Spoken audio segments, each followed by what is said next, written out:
has issued a flash flood warning for Chatham County in southeastern Georgia until 2:15 p.m. Eastern Daylight Time and 11:21 a.m. Eastern Daylight Time. Doppler radar indicated thunderstorms producing heavy rain across the warned area. Between 2 and 3 inches of rain have fallen. Flash flooding is ongoing or expected to begin shortly. Hazard: flash flooding caused by thunderstorms. Source: radar indicated. Impact: flash flooding of small creeks and streams, urban areas, highways, streets, and underpasses, as well as other poor drainage and low-lying areas.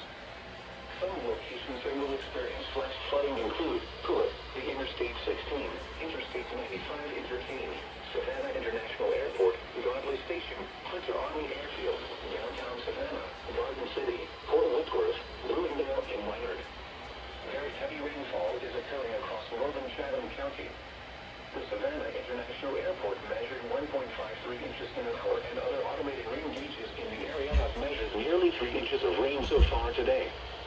Turn around. Don't drown when encountering flooded roads. Most flood deaths occur in vehicles. Report flooding directly to the Charleston National Weather Service at 1-888-383-2024 or email your reports to NWR@NOAA.gov.